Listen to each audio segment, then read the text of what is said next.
एक वेगळ्या प्रकारची अनुभूती या जागेवरती मिळाली। बरेच साईट आम्ही फिरत असतो, पण या जागेचं जे महत्त्व आहे त्याची एक वेगळीच व्हायब्रेशन्स म्हणा किंवा अनुभूती एक वेगळ्या प्रकारे मिळाली, याच्यात काही शंकाच नव्हती। आणि हा प्रकल्प डिझाईन करण्याच्या अगोदर अस्तित्वात असलेले जे काही इथल्या वास्तू आहेत त्यांना केंद्रस्थानी ठेवणं हा महत्त्वाचा मुद्दा होता आमच्यासाठी। आणि या सगळ्या गोष्टींना कुठल्याच प्रकारची बाधा पोचणार नाही किंवा कोणाच्या भावना प्रत्येक गोष्टीसोबत जोडलेल्याच होत्या या सगळ्या ठिकाणी।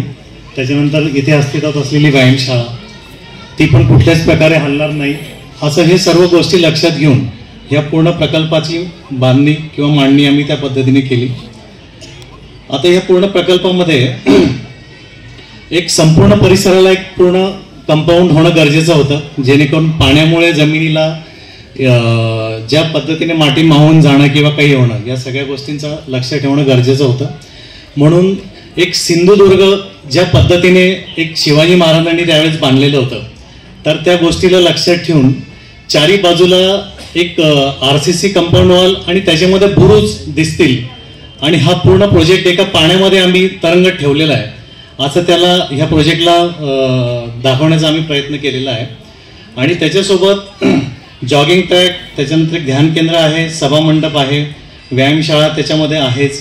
त्याच्यासोबत पूर्ण वेळ इथे पाणी थांबेल पूर्ण प्रकल्पाच्या आजूबाजूला, जेणेकरून पूर्ण वर्षभर आपल्याला इथे बोटिंग करता येईल। त्याच्यानंतर अंतर्गत कारंजी आहे, एक मोठं ग्राउंड, आपण साधारणतः 4 ते 5 हजार लोकांची सभा होईल किंवा कुठल्याही प्रकारचं धार्मिक कार्य होईल अशी व्यवस्था ह्या प्रोजेक्टमध्ये आपण विचाराधीन आहे पूर्ण।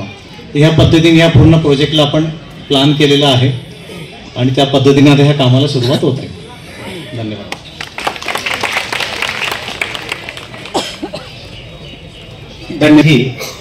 ज्या काही कल्पना या ठिकाणी मान्य आप्पासाहेबांच्या विचारात होत्या त्या प्रत्यक्षात या ठिकाणी उतरवण्यासाठी